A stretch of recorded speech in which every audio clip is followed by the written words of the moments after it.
उसकी बेटी की दी हुई जिल्लत से अगर वो आज मर गया, कौन जिम्मेदार है इसका? गारंटी लेता है तू इसकी? जिस शख्स ने मेरे घर की इज्जत पे हाथ डाला है, आज मैं सिर्फ ये देखना चाहता हूं कि जब उसकी इज्जत पे हाथ गया है तो वो जीते जी कैसा लगता है। एक झलक देखनी है, एक झलक देखनी है। चल चल, नहीं मैं कह रहा हूं चल। नहीं नहीं चल ना यार। नहीं मुस्तफा भाई, नहीं यार, मेरे से वक्त नहीं है। झलक देखनी है उसकी। मेरा वादा है, कुछ भी करके आज ही आपको उसकी झलक दिखाऊंगी। नहीं, प्लीज जाओ।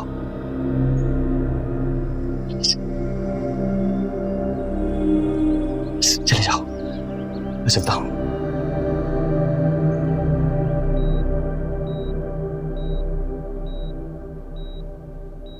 आप पेशेंट से ज्यादा बात नहीं कर सकते।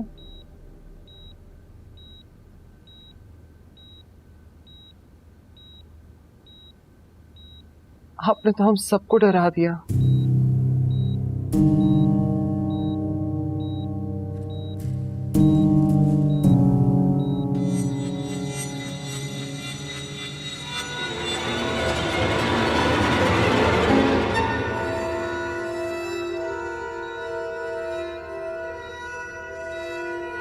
क्यों आई है ये यहाँ? अगर तुम मुझे कुछ और दिन जिंदा देखना चाहती हो तो दोबारा ये यहाँ नजर ना आए। मैं तुमसे कह रहा हूं आसिया। अस्मा तुम जाओ यहां से। आप परेशान मत हो, अपनी तबीयत को देखें।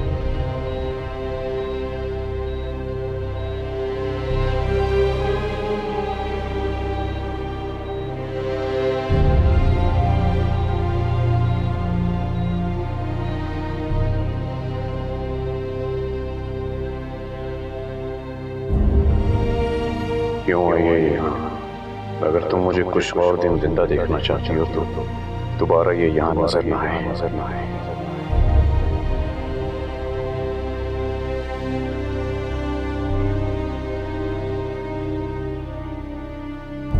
मेरा भाई ठीक तो है? बाबा ठीक है। शुक्र है खुदा का। तुमने तो हमें परेशान कर दिया था। ये अब रो क्यों रही हो? वो बाबा मुझसे नफरत करने लगे। तुमने उनका सर जो बुलंद कर दिया, खुदा तुम जैसी बेटी किसी को ना दे। सबको मुश्किल में डाल दिया। अम्मी चुप कर जाओ तुम। और तुम्हारे लिए बेहतर है कि तुम कमरे से बाहर मत निकलो।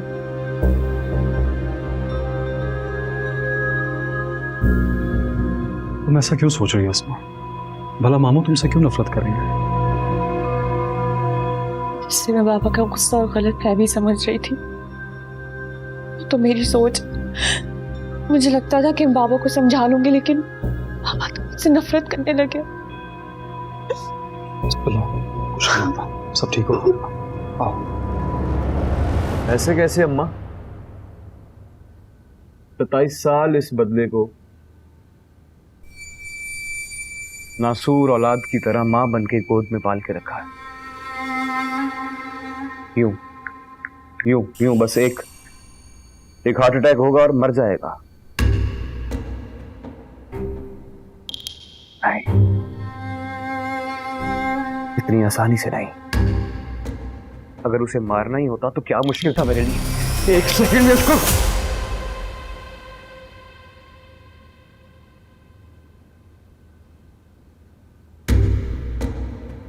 लेकिन नहीं,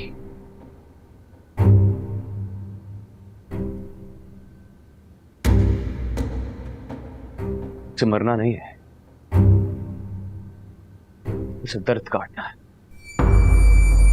इतना दर्द, इतना दर्द, इतना दर्द कि दर्द महसूस होना बंद हो जाए तो बस फिर मर जाए ना। इतना दर्द हुआ होगा ना आपको अम्मा, ना मुश्किल फैसला होगा ये आपके लिए कि एक छोटा सा बच्चा इकलौता बेटा किसके सहारे छोड़ के जाओगी? कितना दर्द दिया ना उसने आपको, कितना बड़ा फैसला कर लिया आपने। लेकिन मैं उसे इतनी जल्दी मरने नहीं दूंगा अम्मा। उससे पहले मैं मरूंगा, फिर वो मरेगा। अगर वो मर गया तो मेरा जीना किस काम का?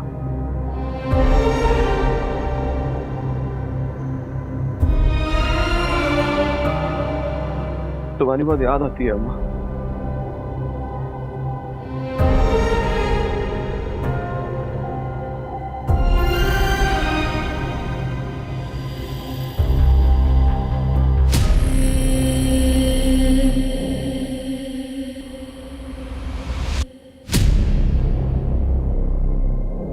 जीना पड़ता है, कुछ बदबख्तों को जीना पड़ता है। बच गए हैं बड़े साहब। ये तुम किस तरीके से बात करे बाबा के बारे में? मेरे मुंह में खाक, मेरे कहने का ये मतलब नहीं था। मैं तो आपको ये बताने के लिए आया था कि बड़े साहब अब बिल्कुल ठीक है। जो बात मैंने की वो तो मेरे लिए थी, आपके लिए थी। होते हैं बहुत से बदबख्त जिनके पास बाकी की जिंदगी गुजारने का कोई जवाब नहीं होता। सिर्फ एक वजह होती है, वो चाहते हैं कि उनके दामन पे लगा हुआ दाग धुल जाए। बदबख्त मतलब मैं, मतलब आप। कैसे धुलेगा ये दाग? हम बात पे यकीन करने के लिए तैयार हैं। कर लेंगे यकीन, मान जाएंगे आपकी बात, बस थोड़ा वक्त लगेगा। तवील है सफर, तो तवील है। हो सकता है 9, 10, 11, 12, 13 या 18 साल भी लग सकते हैं। बस इस सफर की तरफ बढ़ने के लिए सीढ़ी पे पहला कदम रखना होगा। एक छोटा सा मशवरा है मेरा बेगम साहिबा, अगर आप मान लें तो आपका फायदा होगा। खुद को बदबख्त मान लीजिए और जीती रहे, फिर देखिए क्या होता है। अल्लाह का शुक्र है बड़े साहब बिल्कुल ठीक है।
हेलो हेलो,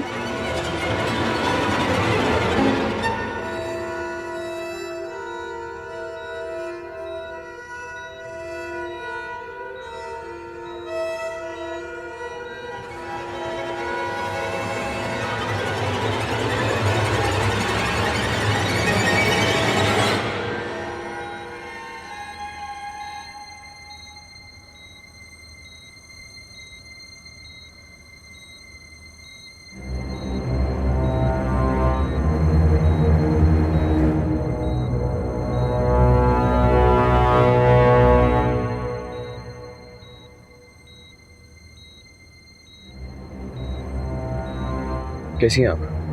तुम्हारे साहब फोन नहीं उठा रहे। उसके बाद किसी खातून ने फोन उठाया। सब खैरियत है? नहीं, लेकिन अब खैर है। बड़ा सोच कर जवाब दिया। साहब को दिल का दौरा पड़ा है। अल्लाह खैर। आपको घबराने की कोई जरूरत नहीं है, वो बिल्कुल ठीक है। कौन से हॉस्पिटल में? मैं अभी आती हूँ। वो अस्पताल नहीं गए, पूरा का पूरा अस्पताल घर आया है, बड़े लोग हैं ना। मैं समझ सकता हूँ ये वक्त ऐसा है, तीमारदारी का मौका जाया नहीं करना चाहती हैं आप, लेकिन अभी वक्त नहीं है। मेरे इशारे का इंतजार कीजिए, जब इशारा करूं तो घर आ जाइएगा। खुदा हाफिज।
तुम यहाँ?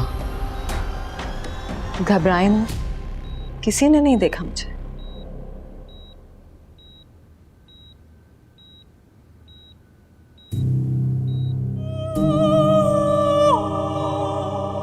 कैसी तबीयत है आपकी? हाँ, मैं बेहतर हूँ, लेकिन यहाँ अचानक कैसे? दवा तो मेरे बस में नहीं है। दुआएं बहुत की हैं आपके लिए। दवाओं की वजह से ही तो बच गया हूँ मैं, वरना कब का मेरा काम हो गया होता। कुछ नहीं होगा आपको, कभी कुछ नहीं होगा। मेरी दुआएं आपको आपके बद से बदतर हालात में भी बचा लेंगी। लेकिन अमीन साहब, मैं तो सिर्फ अपना फर्ज निभा रही हूं। आपकी जिंदगी में मेरी कोई हैसियत नहीं है। आपकी ये हालत थी और मुझे पता भी नहीं चला, और जब पता चला तो आ भी नहीं सकी। कोई पूछता तो क्या कहती? कौन हूं मैं? ये सब नया नहीं है मलाइका, तुम जानती थी, तुम जानती हो। हाँ, लेकिन अब मेरा दम घुटता है, मैं नहीं जी सकती ऐसे।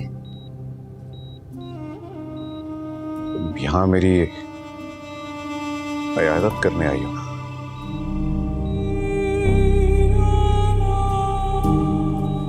कोई शक है आपको इस बात पर? देखो मलाइका, ये वक्त इन बातों के लिए मुनासिब नहीं है।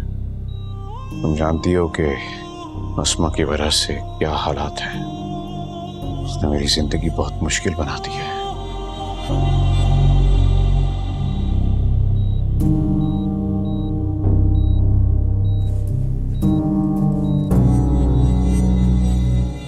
जिसके लिए आपने अपनी पूरी जिंदगी वक्फ कर दी, उन्होंने आपको कहीं का नहीं छोड़ा, और जिन्होंने अपनी जिंदगी आपके नाम कर दी, उनको आपने कहीं का नहीं छोड़ा। ऐसी बातें क्यों कर रही हो तुम?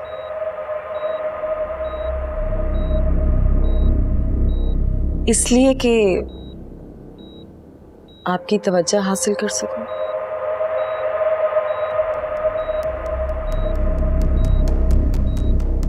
चलती हूं मैं, अपना ख्याल रखिएगा।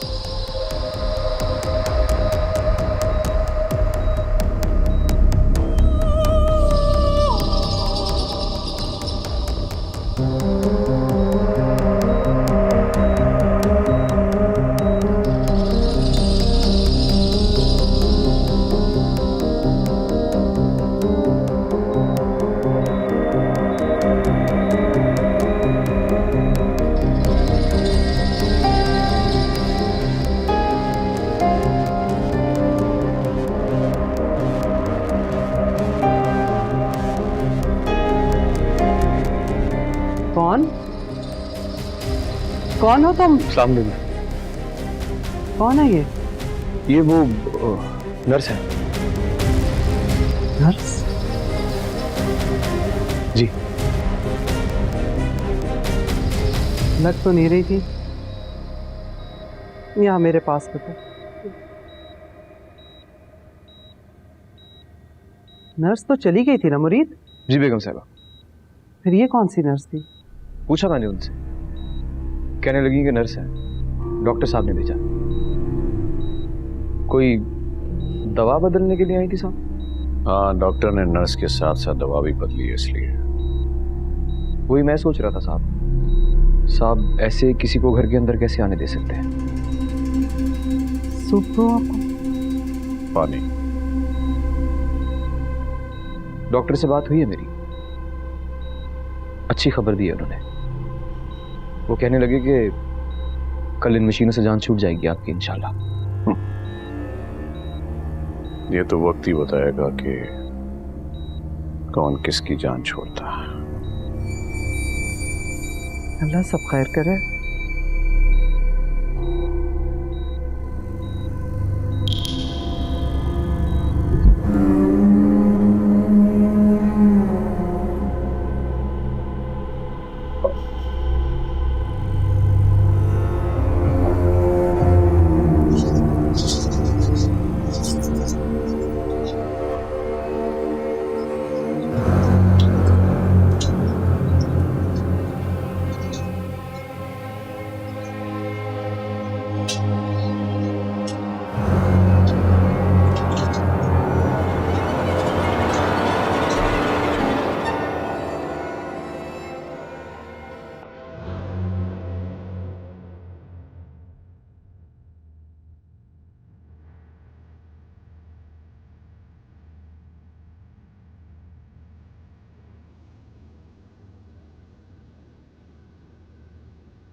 अस्सलाम वालेकुम सादिया साहिबा।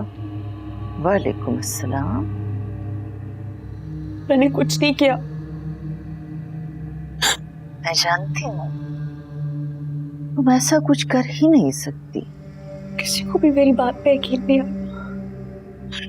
सारे सबूत, सारे हालात मेरे खिलाफ है। मुझे तो लग रहा है कि कुदरत भी मेरे खिलाफ है। कुदरत जालिम नहीं होती, इंसान जालिम होता है। जब किसी को लगे ना कि उसका कोई कसूर नहीं है, फिर भी उसे सजा मिल रही है, तो इस बात का यकीन रखना चाहिए कि अल्लाह बहुत बड़ा इंसाफ करने वाला है। कभी कभी आपका कसूर नहीं होता, आपके किसी अपने का होता है, और उस अपने का मकाफात आपको घेर लेता है। असलों से यही दस्तूर चला आ रहा है। तुम पहले नहीं हो। जबरदस्ती मेरा निकाह घर के मुलाजिम से करना चाहते हो? हो ही नहीं सकता। जबरी निकाह की इजाजत ना तो कानून देता है ना मजहब। तुम इनकार कर दो। क्या है मैंने, लेकिन इन लोगों का फैसला अटल है। तुम्हारे साथ कोई जबरदस्ती नहीं कर सकता बेटा। मैं तुम्हारे साथ हूं, और फिर ये अलग दौर है। अब माशरे में औरत की एक ताकत है। औरत अगर आवाज उठाए तो अनसुनी नहीं जा सकती। तुम अगर चाहो तो मेरे घर के दरवाजे तुम्हारे लिए खुले हैं, कभी भी आ सकती हो। मैं अपने बाप के खिलाफ कैसे आवाज उठाऊं? मेरी वजह से अपनी सारी जिंदगी बनाई हुई इज्जत खो चुके। मुझ में इतनी हिम्मत नहीं है। फिर क्या सोचा है तुमने? मेरे पास सिर्फ दो ही रास्ते हैं, या खुदकुशी या मुरीद से लेकर। मेरा बच्चा, किसी की भी जिंदगी का बहुत बड़ा फैसला होता है निकाह। इस मौके पे मैं सिर्फ तुम्हें ये बता सकती हूँ कि खुदकुशी हराम है और निकाह हलाल। फिर भी अगर तुम अपना रास्ता बदलना चाहो तो मेरे घर के दरवाजे तुम्हारे लिए खुले।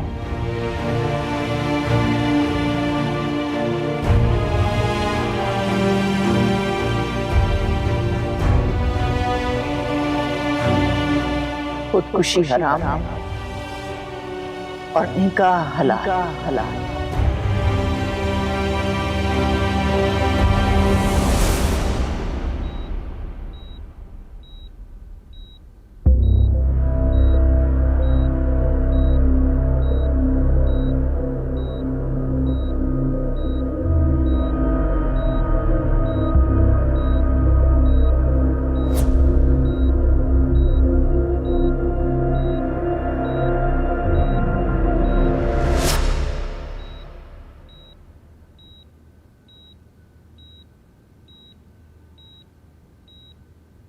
बाबा, मुझे आपका फैसला मंजूर है।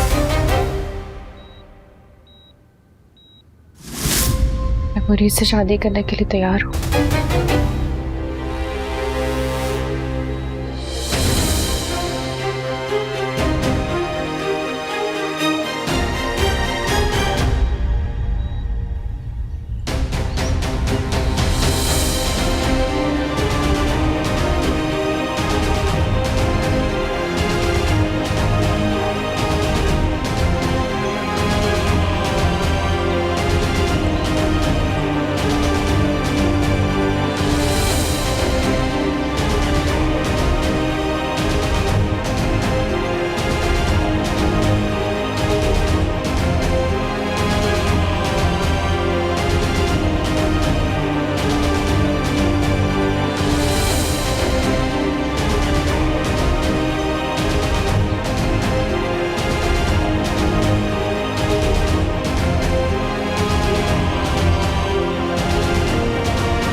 मैं आपसे ये कहने की हमाकत हरगिज नहीं करूंगा कि इसे अपना ही घर समझे।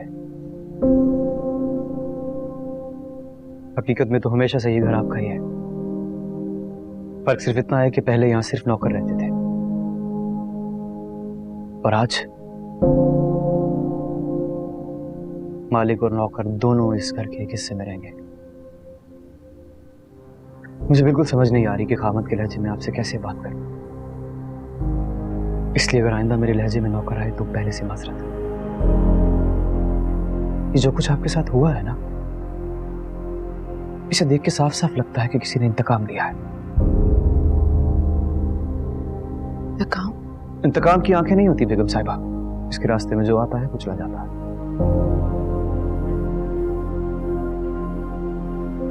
मुझसे क्यों इंतकाम? नहीं, आपसे नहीं।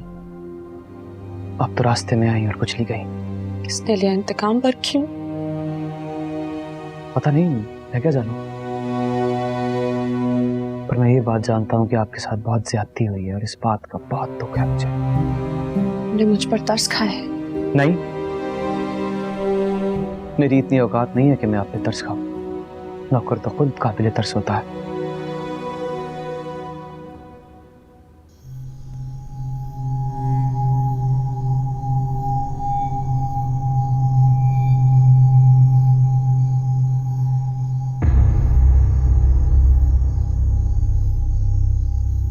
अज़लों से ये दस्तूर चला आ रहा है बेगम साहिबा।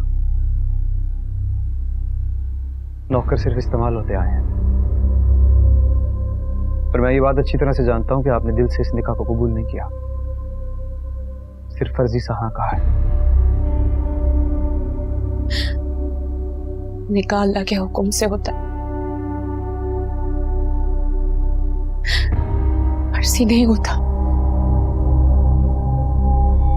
तुम्हें मैंने अपना शौहर तस्लीम कर लिया है,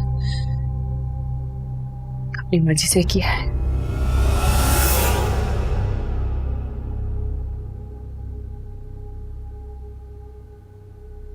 बेशक, मैं तो बस तस्लीम करने की वजह जानना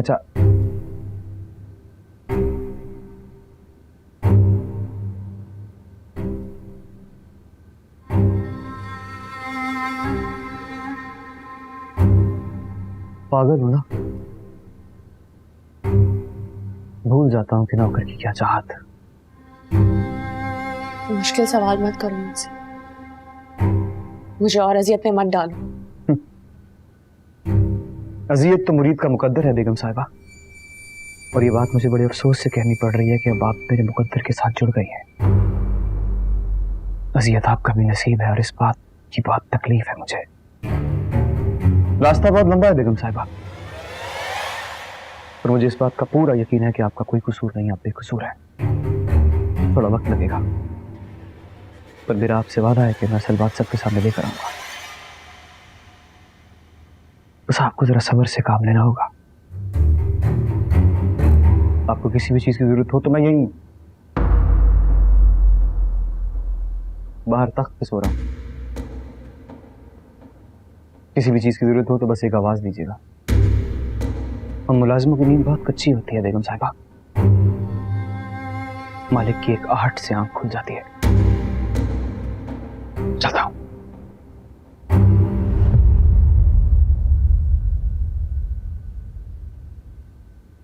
मेरा नसीब तो देखें।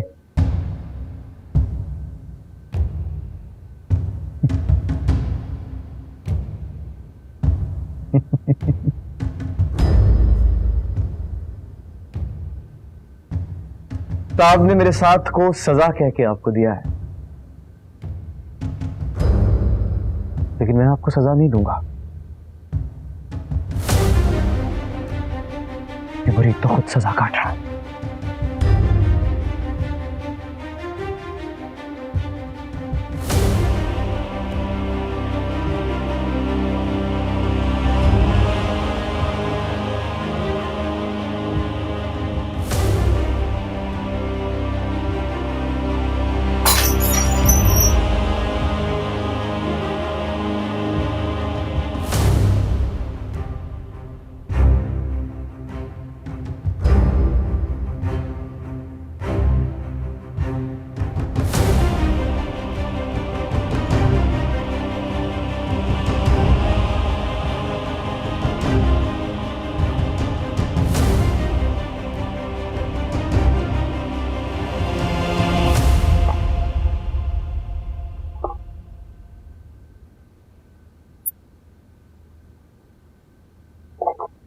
अपने रास्ते में खुद कांच नहीं बिछाते बेगम साहिबा।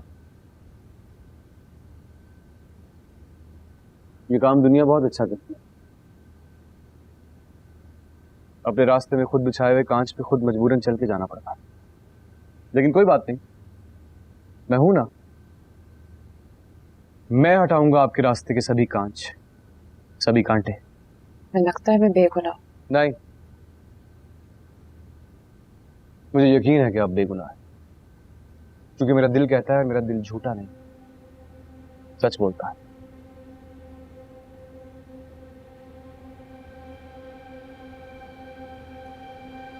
आपको मेरा साथ देना होगा जब तक आपकी बेगुनाही साबित नहीं हो जाती। मैं जानता हूं कि मेरा साथ देना इतना आसान नहीं, मुश्किल है, पर जब तक आपकी बेगुनाही साबित नहीं हो जाती, मेरा साथ दीजिएगा।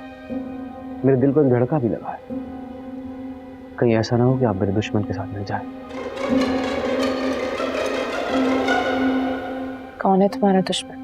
कैसे भरोसा कर लूं आप पर? मैंने भी तुम पे भरोसा किया है।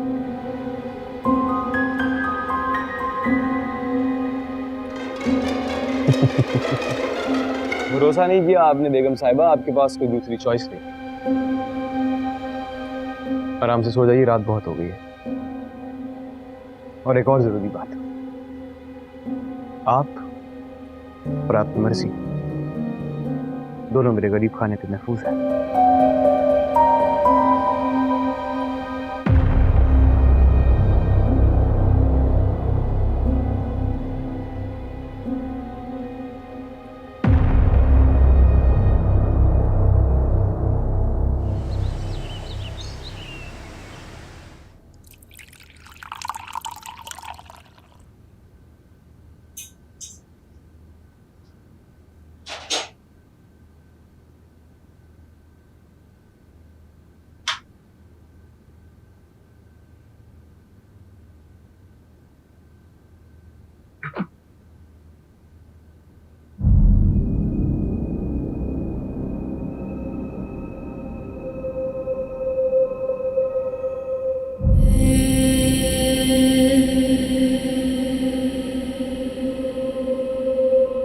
नाश्ता तैयार है बेगम साहब।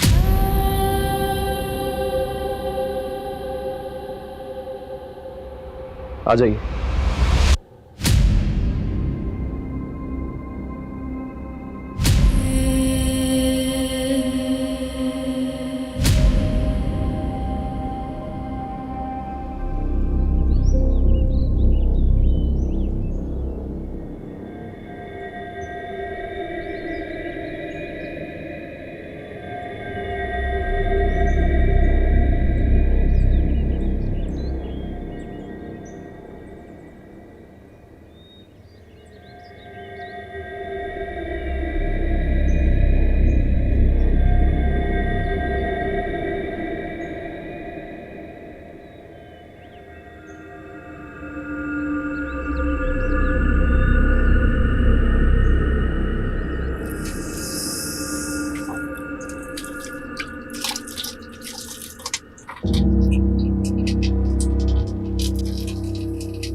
कभी ऐसा सोचा भी नहीं था ना। तुम क्यों आई हो यहाँ? अपनी बदकिरदार बहन के घर। उसकी हालत देखने आई हूँ। देख ली? अब जाओ। हाँ देख रही हूँ, तरस आ रहा है आप पर, आपकी इस हालत पर। अब क्यों तरस आ रहा है? मुझ पे तरस खाने की कोई जरूरत नहीं। जब मुझे तुम लोगों के साथ की जरूरत थी, मेरा किसी ने साथ नहीं दिया। जब मैंने सरवन क्वार्टर को अपना घर तस्लीम कर लिया, मुनीत को अपना शौहर मान लिया,